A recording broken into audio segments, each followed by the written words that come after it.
High, আমি ইসমাক। আজকে আমরা দেখব কিভাবে একটি অটোরিকশা বা সিএনজি যুক্ত করতে হয়। এটা শুধু হোমনা এরিয়ার জন্য প্রযোজ্য। প্রথমে অ্যাপসটি ওপেন করে নিন। আপনার যদি অ্যাকাউন্ট না থাকে তাহলে প্রথমে অ্যাকাউন্ট করে নিন। যদি কোনো সমস্যা হয় আমাদের টিউটোরিয়াল দেখুন অথবা কাস্টমার কেয়ারে যোগাযোগ করুন। এখানে যানবাহনের তথ্য যোগ করুন লেখাটিতে ক্লিক করুন। আপনার যেহেতু গাড়ি যুক্ত নেই তাই এমনটা দেখাচ্ছে। এখানে আপনাকে বেশ কিছু গুরুত্বপূর্ণ তথ্য দিতে হবে। যদি ভুল কোন তথ্য দেন তাহলে আপনার গাড়ি নাও যুক্ত হতে পারে। প্রথমে আপনার ব্র্যান্ড ও মডেল নির্বাচন করুন। আপনার অটো রিকশাটি যদি ছোট তাহলে মিনি অটো সিলেক্ট করুন, আর যদি বড় হয় তাহলে সিলেক্ট করুন ফ্যামিলি অটো, আর যদি সিএনজি হয়ে থাকে তাহলে সিএনজি সিলেক্ট করুন। তারপর যানবাহনের মডেল ঠিক করুন, অর্থাৎ আপনি যানবাহনের ব্র্যান্ড যেটা দিবেন মডেল ঠিক সেটাই দিবেন। আপনি যদি ব্র্যান্ড হিসেবে মিনি অটো সিলেক্ট করেন তাহলে যানবাহন মডেলেও মিনি অটো সিলেক্ট করতে হবে। একইভাবে যানবাহনের বিভাগেও সেম সিলেক্ট করবেন। খেয়াল করবেন যানবাহনের বিভাগে আপনি যেটা সিলেক্ট করবেন, যাত্রী যদি গাড়ি খুঁজে তাহলে আপনি সেই ট্রিপ পাবেন। আরও সহজ করে যদি বলি, যাত্রী যদি ফ্যামিলি অটো খুঁজে তাহলে আপনি ট্রিপ পাবেন না, আবার যাত্রী যদি ছোট অটো খুঁজে তখন আপনি ট্রিপ পাবেন।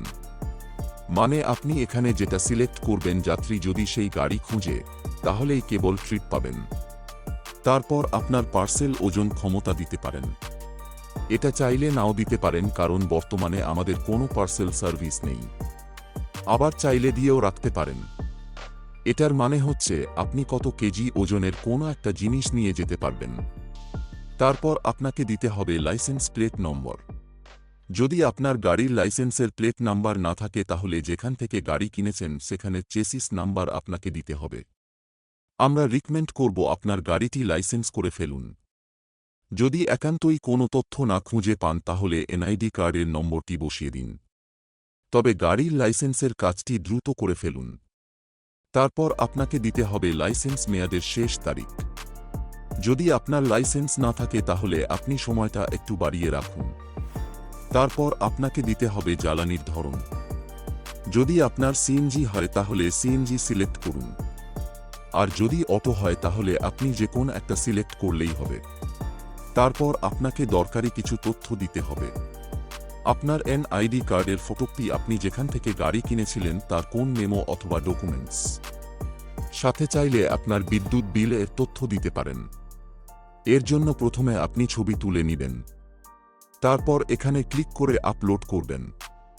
সকল তথ্য দেয়া হয়ে গেলে এবার সাবমিট করুন এবং কিছুক্ষণ অপেক্ষা করুন। আপনার তথ্য জমা হতে সময় লাগতে পারে।